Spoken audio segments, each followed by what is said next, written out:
Most people are not afraid of being alone. They're afraid of what they meet when silence surrounds them.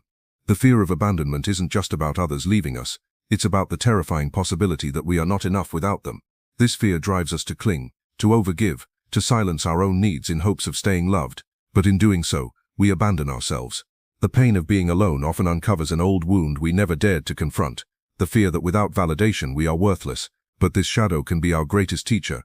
When we face it, we don't just survive. We reclaim the parts of ourselves we gave away trying to be accepted. This transformation is not about becoming someone new. It's about returning to the person we were before fear taught us to beg for love. The fear of abandonment is deeply rooted not in the actions of others, but in the ways we abandon ourselves. When someone leaves us, rejects us, or fails to see our worth, it triggers a much older wound, one we often carry from childhood. This wound is not created by the departure of someone else, but by the internalized belief that we are not enough as we are. Over time, this belief grows into self-rejection. We suppress our needs, silence our emotions, and wear masks to earn acceptance. We begin to measure our worth based on how others treat us, slowly detaching from our inner truth. The pain of being left becomes unbearable because it reinforces something we already fear about ourselves, that we are not worthy of love unless we prove it constantly. So the real abandonment is not external, it's the disconnection from our own authenticity. Most people carry this fear without realizing it. They think they're afraid of being alone or being unloved. But what they're actually afraid of is sitting with the parts of themselves they've learned to hate. That deep ache in solitude is not because we miss someone else, it's because we miss ourselves. We've abandoned our inner child, our intuitive voice and our emotional needs in the pursuit of being accepted. And when others walk away, they don't just leave a void, they expose it. That's why rejection feels like a wound so sharp. It slices open the hidden truth that we've been rejecting ourselves all along. This pattern begins early. Maybe we grew up in an environment where love was conditional, where we had to be quiet to keep the peace, or perfect to earn praise. We learned that our authentic expression wasn't safe. We became hyper-aware of others' emotions, tried to fix them, manage them, or mold ourselves into who they needed. That early training doesn't just disappear, it becomes the foundation of how we relate to the world. As adults, we might chase emotionally unavailable people, tolerate toxic behavior, or settle for breadcrumbs of affection, because a part of us believes that's all we deserve. The tragedy is not that others mistreat us. The tragedy is that we agree with them. To heal this, we must reverse the abandonment. That means turning inward and facing the parts of ourselves we've ignored. It's uncomfortable, even painful. We must confront our insecurities, the voice that says we're too much or not enough, the guilt for having needs and the shame for feeling broken. But that confrontation is the beginning of liberation. When we stop outsourcing our value and start listening to our inner self, we begin to build a relationship with the person we truly are. We stop needing others to fill the void because we are no longer running from it. We're sitting with it, nurturing it, and offering ourselves the love we once begged for. Self-acceptance is not a one-time decision. It's a practice. It's choosing to validate your own emotions even when others don't. It's allowing yourself to have boundaries without guilt. It's embracing your uniqueness even when it makes you feel different. And most of all, it's choosing to stay with yourself in the moments you feel most unlovable. That's where the real healing happens. When the fear of abandonment arises, instead of chasing someone else's approval, we can turn inward and say, I'm still here, I'm not leaving myself. This inner commitment changes everything. It doesn't mean we won't feel pain when relationships end or when people disappoint us, but it does mean that their choices no longer define our worth. We stop seeing ourselves through their eyes, we become the mirror for our own value, and in doing so we attract relationships that reflect our healing, not our wounds. We no longer settle, chase or perform. We simply show up as we are, whole, worthy and rooted. The root of the fear of abandonment is not being left by others. It's the belief that we are not worthy of staying with ourselves. When we heal that belief, we don't just feel more confident, we become emotionally free. We realize that love, worth, and belonging were never things to earn, they were always ours to claim. The stories we carry about love, safety, and worth are not born in adulthood. They are inherited from our earliest emotional experiences. These subconscious imprints shape how we relate to others, how we see ourselves, and how we navigate connection. Many people do not realize that the fear of abandonment isn't just a reaction to a partner leaving or a friend becoming distant. It's the resurfacing of emotional patterns formed long ago, often when we were too young to understand or articulate them. These patterns, rooted in our childhood, become internalized as truths, that love must be earned, that closeness equals danger, that we're only as valuable as we are useful. And these hidden beliefs quietly run our adult relationships, often sabotaging intimacy before we even realize what's happening. The child who grew up feeling emotionally neglected learns not to trust love. They may have had their needs ignored or their emotions dismissed. Maybe they reached out for connection and were met with silence or irritation. In those moments, the child doesn't think, my caregiver is emotionally unavailable. Instead, they think something is wrong with me. That belief doesn't disappear with age. It just gets buried. As adults, we reenact those dynamics by unconsciously seeking the same emotional patterns we experienced early in life. We become drawn to people who are inconsistent, distant, or emotionally unavailable, not because we enjoy the pain, but because it feels familiar. We chase what once wounded us, hoping this time it will finally give us the love we've always craved.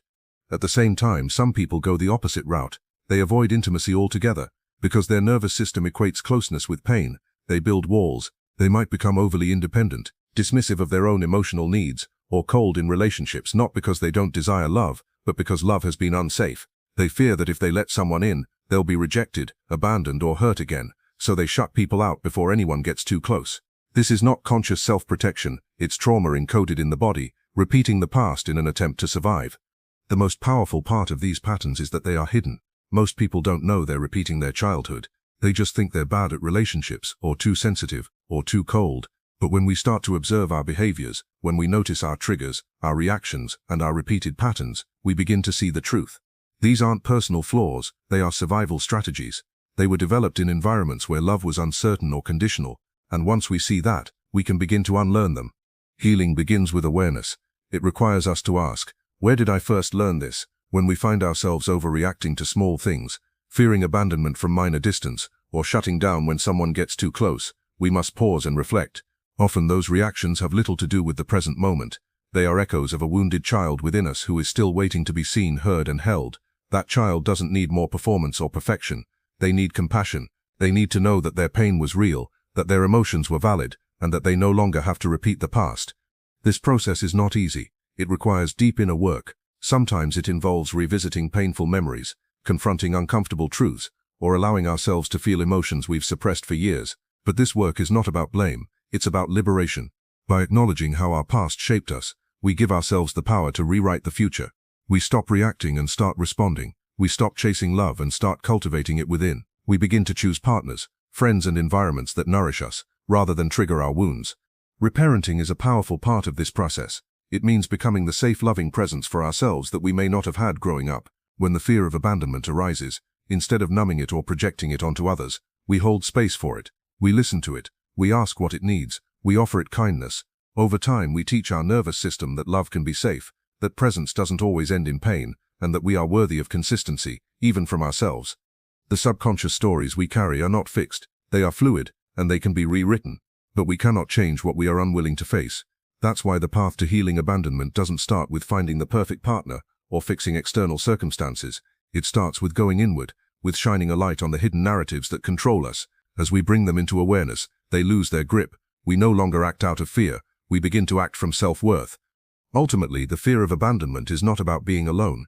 It's about being disconnected from our truth. When we remember who we are, beneath the conditioning, beneath the pain, beneath the stories, we reconnect with our wholeness. And from that place we stop repeating the past and start creating a future rooted in love, authenticity, and deep inner safety. Silence is not just the absence of noise, it's the space where truth begins to echo.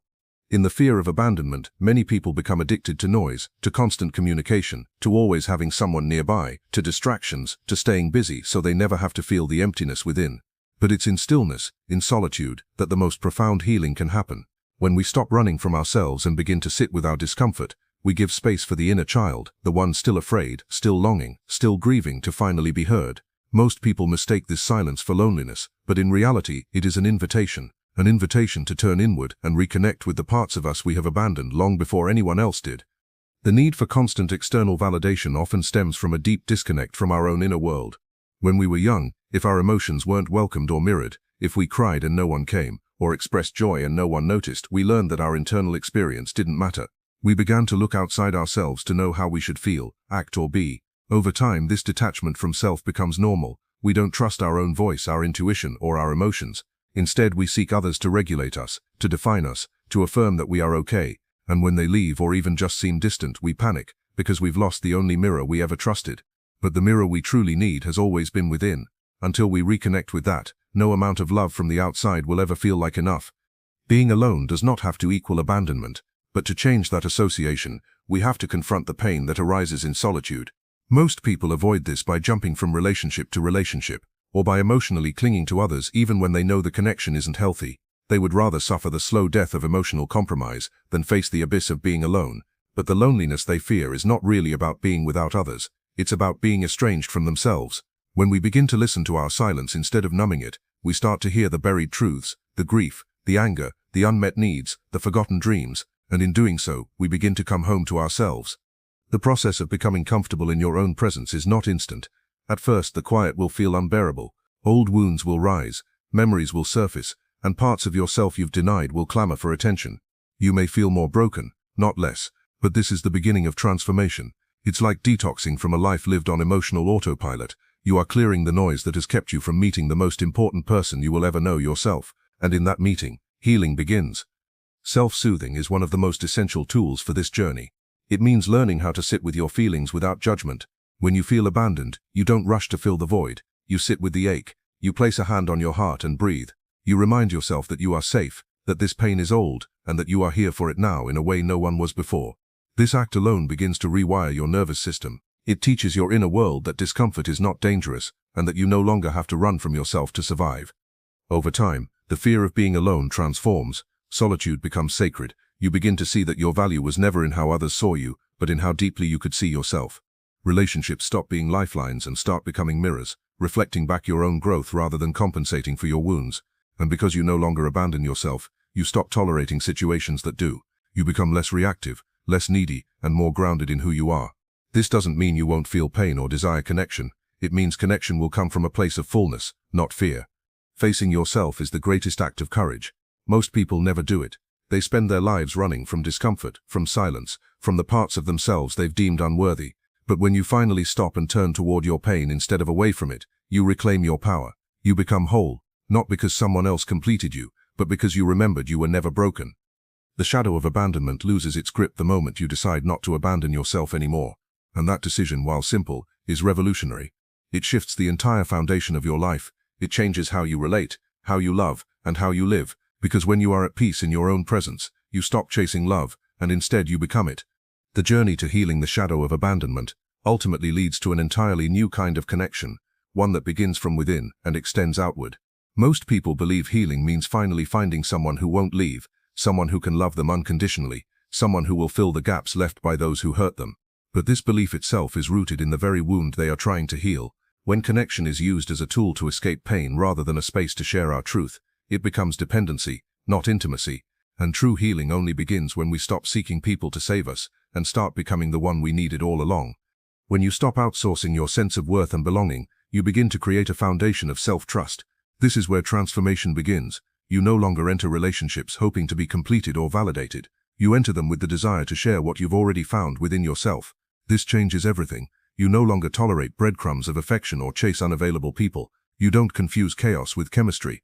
You recognize when your inner child is reaching for something that isn't truly safe or nurturing, and instead of acting on that impulse, you pause, you listen, you offer that part of you what it truly needs: presence, patience, compassion, and in doing so, you change the pattern at its root.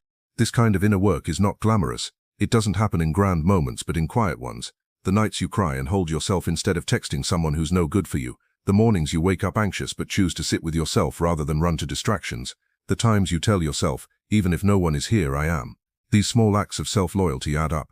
They rewire your nervous system, shift your emotional responses, and slowly build a version of you who no longer fears being alone, not because you no longer desire connection but because you are no longer afraid of losing it. As you become more whole within yourself, your relationships reflect that wholeness. You begin to attract people who are emotionally available, who communicate with honesty, who see you as you are rather than project their wounds onto you. But even more importantly, you stop compromising who you are just to keep someone close. You stop betraying yourself to feel loved. You choose authenticity over attachment, truth over comfort, and that is when love becomes real. Not the desperate, clingy kind we're taught to chase, but the grounded, soul-deep kind that comes when two people meet as equals, whole, conscious, and unafraid of being truly seen. The shadow of abandonment does not vanish overnight. Even after deep healing, triggers will arise. Old patterns will resurface. The difference is, now you respond instead of react.